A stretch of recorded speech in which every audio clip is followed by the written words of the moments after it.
Many thanks for staying with us here on Newsdesk to some more stories now. And I'm sure you do remember that a couple of weeks ago, there was this particular accident along the Kintampo highway, the accident involving a Metro Mass transit bus and one DAF truck that was carrying some tomatoes. That accident indeed happened to have claimed quite a number of lives, with the official number standing at 61. Well, today, this morning, information we are picking suggests that the owner of that DAF truck that was involved in the accident has sued the Metro Mass Transit over the accident. Indeed, he wants them to pay for damaging his car, in fact, for destroying the car. But let's try and get a lot more on this. Let's go on to the phone lines now and speak to lawyer Nasigri, who is the lawyer for the plaintiff who has actually filed a writ in court against the Metro Mass Transit Company. And let's speak to lawyer Nasigri now and get a lot more on what really they are seeking. Mr. Nasigri, good morning. Many thanks for joining us here on Newsdesk, sir.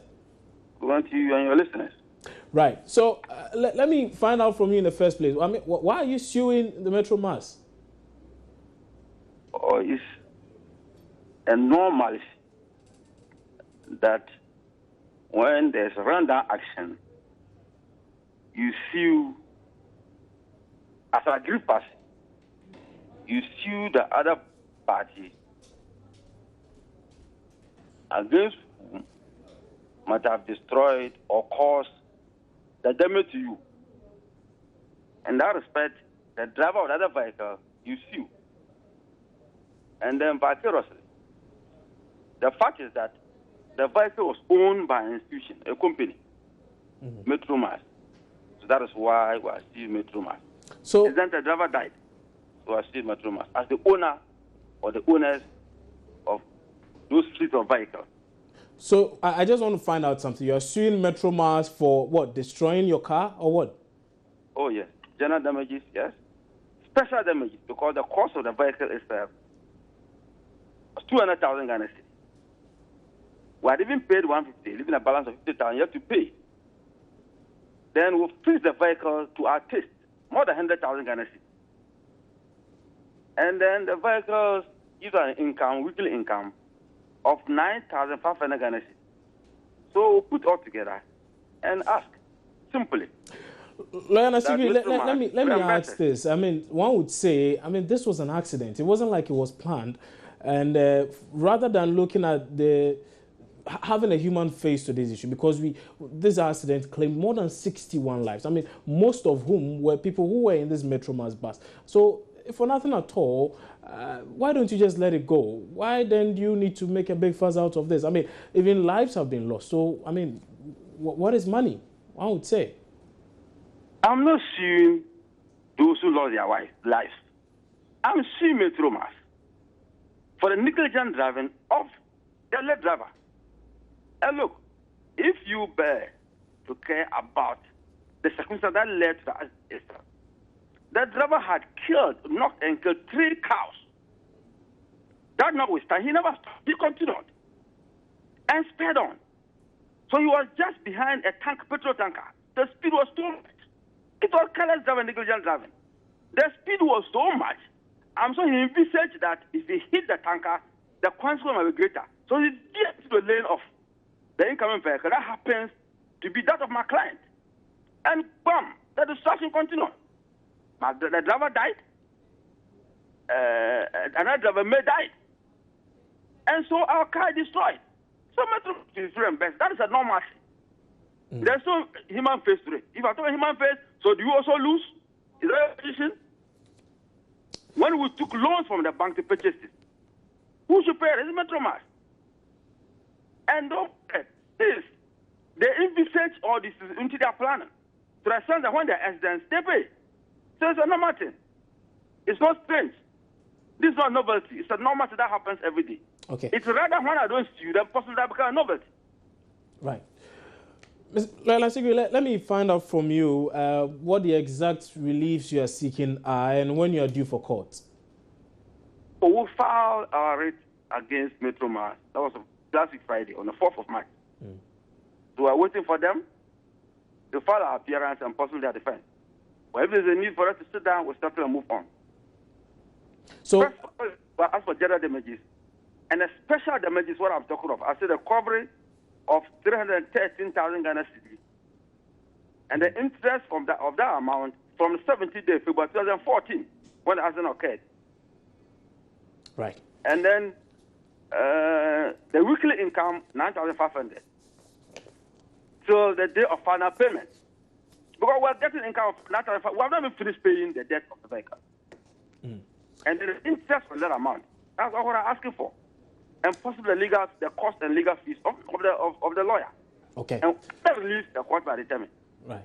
Council, many thanks for your time on News Desk this morning. And that was Sirigu Sigri. He's a legal representative of that gentleman who owns the DAF truck that was involved in that accident with the Metro Mass bus sometime, I think about 2 weeks ago. So that accident claimed more than 61 lives in the Bono-Ahafo region there.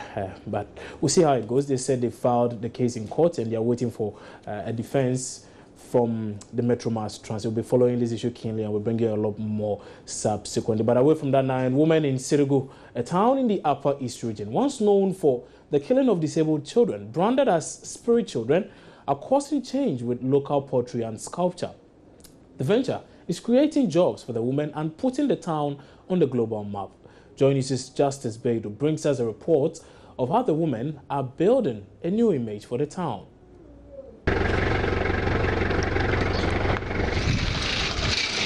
This is Sirigu, a small village on the tip of Ghana's Upper East region.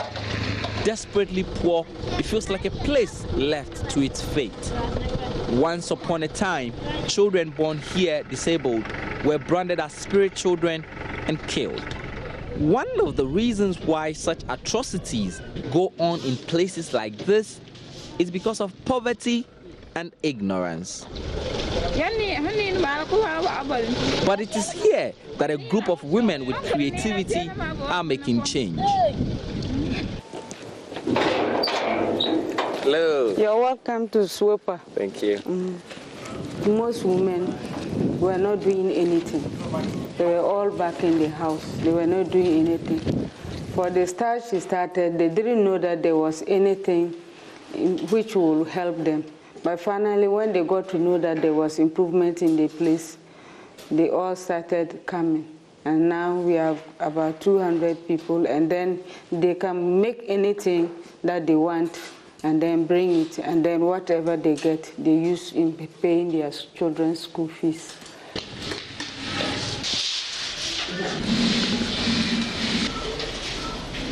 And the results of their work speak for itself.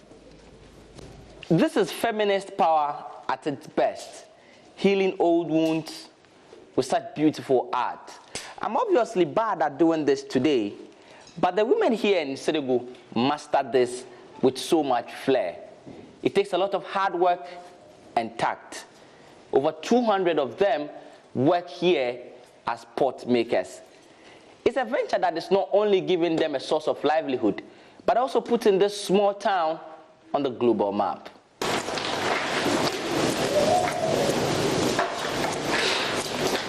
The lady is carrying a basket full of millet and then granules, and then a little bit of tobacco.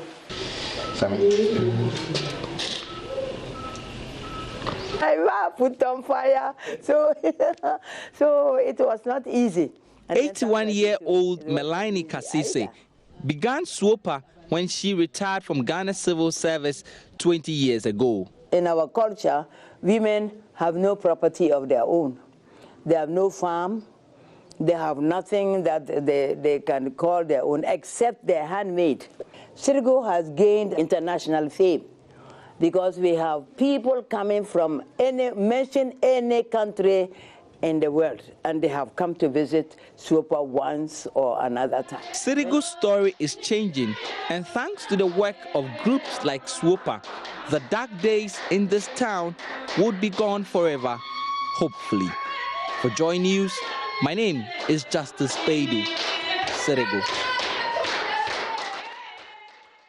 And just because of this report, I'd love to pay a visit to Sirigu and see for myself really what the situation on the ground there is. But away from that, let's do a few more stories before we head to our second break. And the founder and leader of the Progressive People's Party, Dr. Papa Kwesi, is charging President Mahama to use revenue from taxes wisely, rejecting the President's State of the Nation address as not reflecting the reality on the ground. He asked government to desist from using tax proceeds to brand buses and fund political campaigns. Now, he made these comments after filing his taxes yesterday. The 2012 presidential candidate of the PPP, Dr. Indum, accused President Mahama of spending taxpayers' money on his political campaigns. Justifying his accusation, the PPP leader argued that there is substantial evidence to show that President Mahama is indiscriminately using the monies of taxpayers to fuel his campaigns.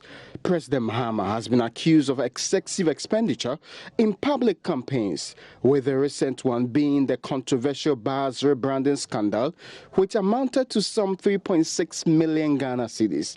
As the 2016 general elections draw near, several political parties have already begun their political campaigns, with the incumbent National Democratic Congress documented to be leading in terms of campaign intensity. Dr. Indum, who is on record to have filed his tax returns every year since he entered public life, said government cannot continue to pile up more taxes on the people only to misuse the revenue. I'm happy that they are building a sugar factory because I'm also going to help.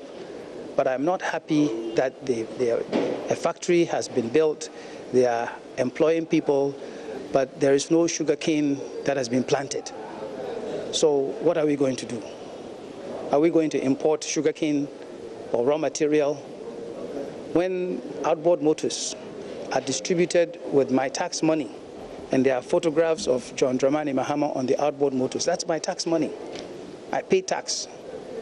When they brand buses with John Mahama's photograph, ostensibly with the photographs of other people, we know what he's doing. It's campaign that they are doing with my tax money. So I want the president to know I have paid my tax. My money should be used wisely for development. Dr. Indum also gave his backing to his former running mate, Eva Loco's quest to contest the Klote constituency parliamentary seat in Accra. He insists Eva Loco will be a better representative of the people since she is an indigene of the area and well prepared for the task ahead. We need good people in parliament. We need some of our best people in parliament. And Eva Loco is one of the better people that we have in this country. Okay, as a professional who has worked with an international organization, as someone who had risen to become Director General of GBC, and as someone who is working to employ and help the youth to develop. And you know, in Ghana, anybody gets up and says, I want to be president. We don't know where they come from. And it has hurt this country, people without experience.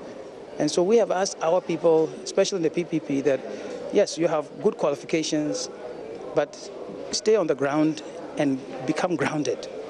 And then she has also explained that, look, all of us, we are in Ga land, Accra land.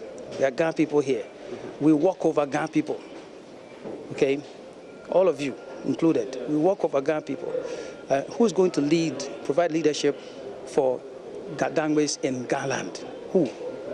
I believe that what she's doing is a good example for Ga people, for them to know that leadership can also spring from within this place here. Eva Loco is a former Director General of the Ghana Broadcasting Corporation. And indeed, a lot seems to be going on in that particular constituency. I'm speaking of the Klote constituency because we are told that the NPP's Ninoy Norte has also decided to go on that particular ticket as an independent candidate. Will be joining our colleague on the ground for a lot more pretty shortly, because Nino Note has been addressing the media briefing this morning. But let's hold on to that for now and go back to the Ashanti region, where we are told that 2 people have been shot at Drobonso and Agogo in what appears to be reprisal attacks between nomadic herdsmen and locals there. Correspondent Ohemi Teria is joining me on phone now with a lot more. So, Ohemi, you were telling me about the situation on the ground earlier when the line went bad there. So, you can take off from where you left off. Yes, as we speak now, police have been on high alert. Yesterday, for instance, there were increased police patrols and surveillance in the areas when information got to the police that indeed some other people were still planning reprisal attacks in that regard. Let me also say that the bodies of the two people who died in the two attacks have been deposited. That of Mr. Abdulatif, the 25-year-old farmer who was shot earlier, has been deposited at the Agogo Presby Hospital morgue, and the second person, the Fulani herdsman, has also been deposited at the Fijasi Government Hospital pending autopsy. When I spoke to the district police commanders in the two districts, the information I picked from them was that they believe that there could be more to the story, so they want to get to the ground and investigate the matter properly, because when you talk of the attacks between nomadic herdsmen, popularly known as Fulani, and locals, it was mainly happening in the Agogo district, but now the situation has escalated to adjoining district, that is Afram Plains district. But unfortunately, the two district chief executives are currently in Sunyani, taking part in the NALAG program. And when I spoke to the two, the information I picked from them was that they were in a meeting, and very shortly they will come out with a joint statement in this regard. So that is the situation as we speak now. Ohimi, many thanks for that update. And that was my colleague Ohimi Terry joining us live from the Ashanti region with updates of that particular situation where two persons have been shot and killed in reprisal attacks in the region. I mean, it has to do with this issue of Fulani herdsmen and the indigents of the town. There seems to be some sort of disagreements over quite a number of issues. I'm sure you have been following that issue for some time now, but time now for us to take a break here on News Desk. When we come back, Emmanuel Abuajiri joins me with business.